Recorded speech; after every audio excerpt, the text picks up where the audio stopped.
ready. Stand by.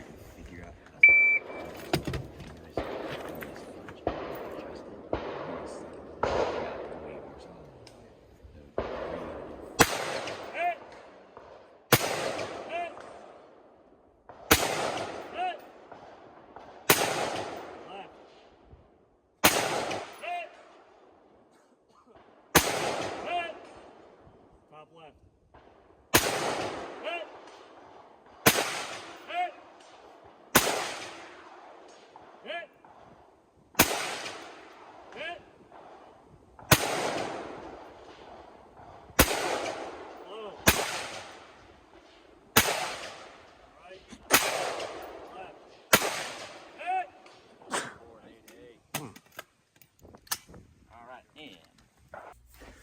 Hello everybody, I'm Sean with Firearms&Fitness, and we're back again with some more kind of philosophy stuff and stuff that's kind of stuck in my head as of recently. Now, if you didn't catch it, Delta 34 put out an excellent video. It's about, basically, he ran a blind shooting comp where nobody knew what the stages looked like, only the descriptions, they only called hits, this and the other. If you have not watched that, ditch whatever you're doing right now to include watching me and go watch that. That is an excellent video that needs to be shared more and more. Because there's so many just like nuggets of truth and knowledge that are just in there, and some that he even didn't cover himself.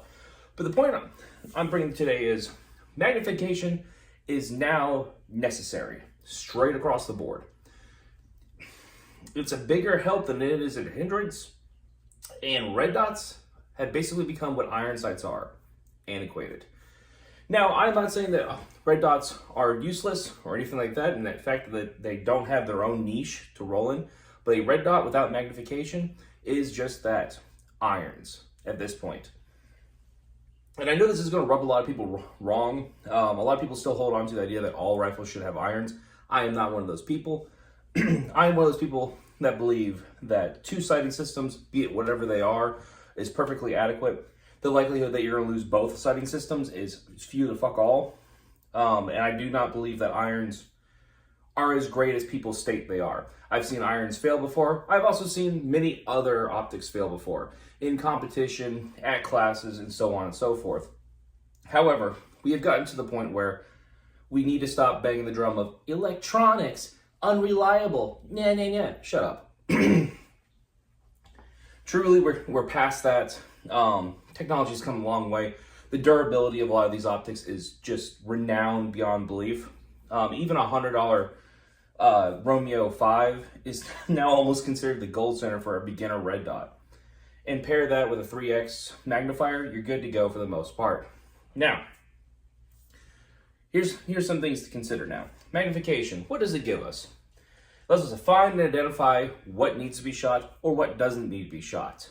For instance, say you're a police officer and whatnot, you get called to an emergency, and you're told that there is a man, a white male with a black jacket that has a handgun that is firing at people. And you roll up and you see somebody doing what looks like this, all right? But when in fact, my phone is what we're actually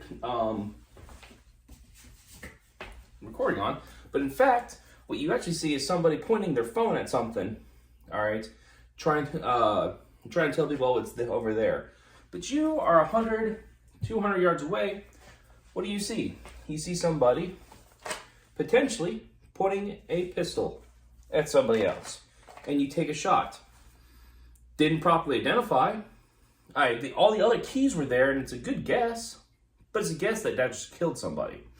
So you need to be able to find and identify the target. Not only that, in a Minuteman roll, if for whatever reason the 2A needed to be called for, what we actually truly use have it for, that is, good to high likelihood that just like in Delta 34's video, not all targets are obvious.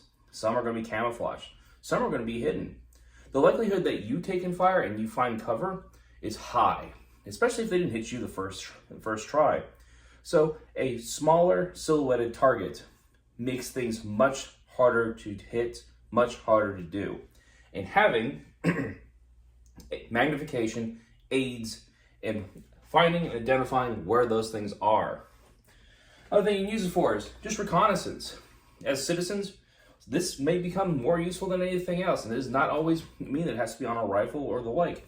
But having magnification of any kind helps with reconnaissance. It lets your team members know approximately how many, what they may or may not be armed with, what they may or may not look like defensively, what they may or may not have just on them in general, body armor, so forth. Gives you a better idea of what you may be going up against, all right? Whether you should stay, flee, or fight.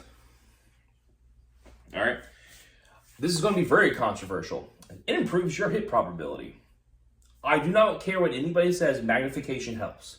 All right, now don't get me wrong, if you're a shitty shooter, you're going to be a shitty shooter no matter what magnification you have. However, I have yet to meet anyone, all right, I didn't meet anyone that was a subpar shooter that I handed something with magnification that was properly zeroed, all right, and then not hit out to 500 yards. Magnification helps so much because it does something that we as shooters already kind of know, is to not look for your hits, all right? That's just not how it is.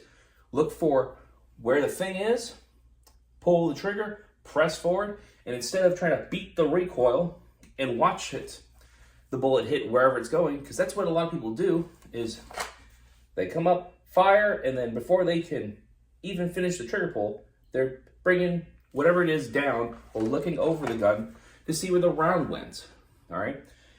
Giving somebody magnification allows you to look through, find your hits, all right, and watch it hit.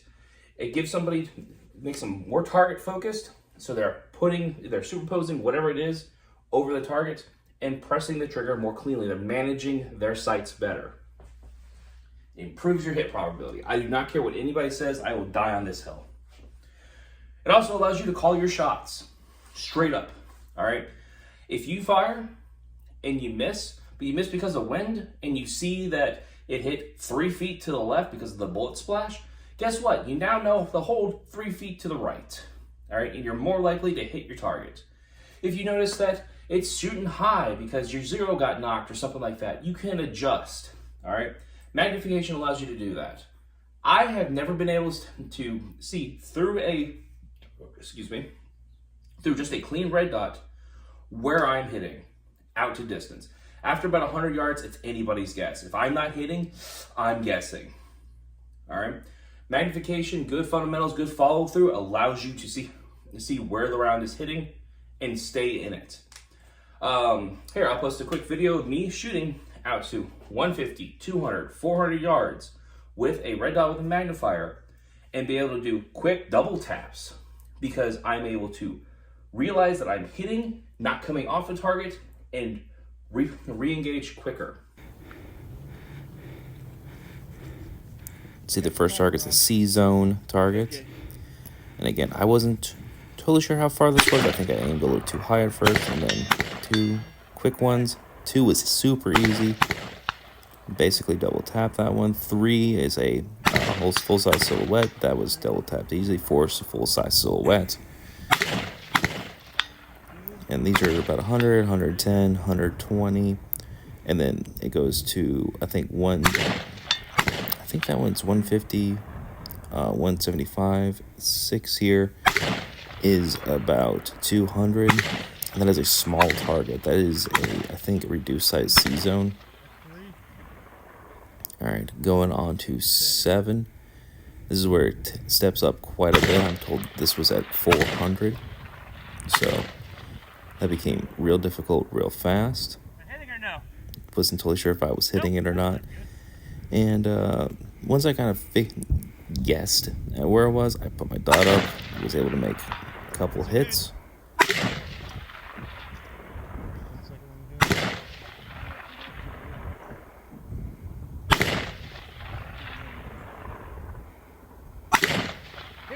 Impact. Why?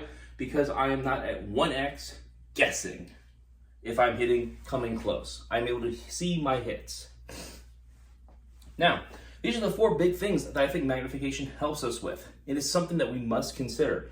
and must be on a fighting rifle at this point. Straight across the board.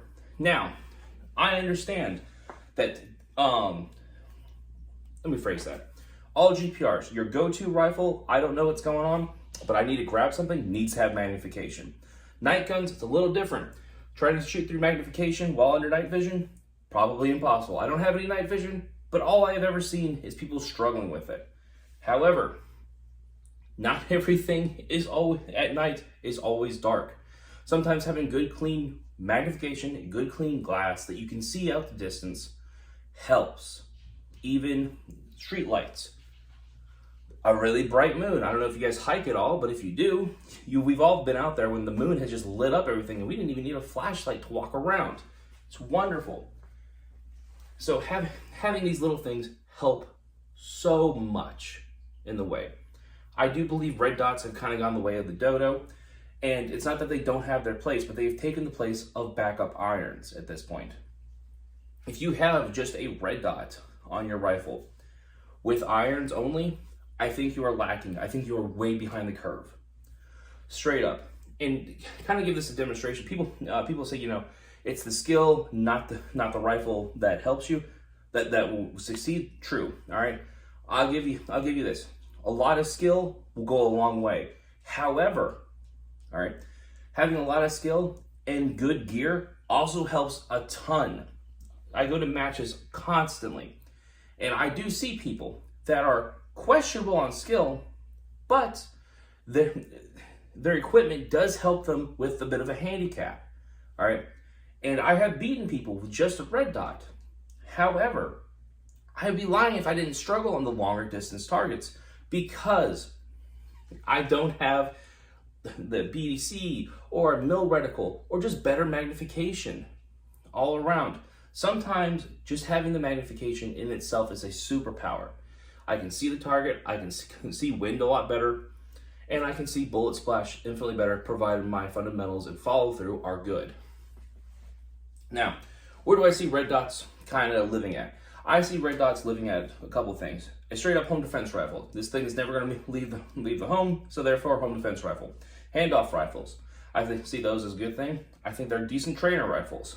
All right, get people to learn how to stay behind an optic, not let the dot leave your sight. But most I see them as backup sights for your main optic, either offset or piggyback. They're backup optics. Night guns. They're used mostly for those. These are all niche things, though. The last thing that I think they're for is just a pistol. All right, just a pistol optic. That's where I see where red dots at now, as the new thing to replace iron sights on your pistol. Now, we have to consider all these things, and your build is your build. If you think I'm wrong, though, I would like to see you go to any competition, virtually any competition, and come in top 10. Top 10. All right, straight up.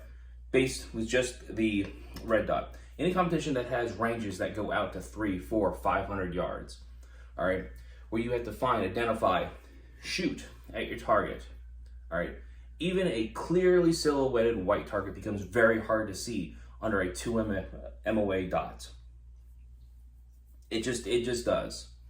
All right, I've been there. I'm not saying I'm the world's best shooter. I'm a fairly competent shooter though, and even I know the grave drawbacks of just a red dot. Thank you everybody for kind of like listening to my rant on this. Again, if you haven't seen the video, please go check out Delta 34's newest video on I believe it's the Ridge Runners course. Please go check that out. It's a wonderful video. It's very well done, and I cannot push it forward to you anymore. Yes, as he brings up, there's so much snake oil in the gun industry, so much of it. And unfortunately, one of those things has been a standard from about 2000 to recently. The red dot is no longer capable anymore. It is just a backup iron sight. If you enjoyed this video, please like, share, and subscribe. Again, I'm Sean Mons with Firearms and Fitness. Remember, there's no such thing as cheating. There's winning and winning easier. You have a good day.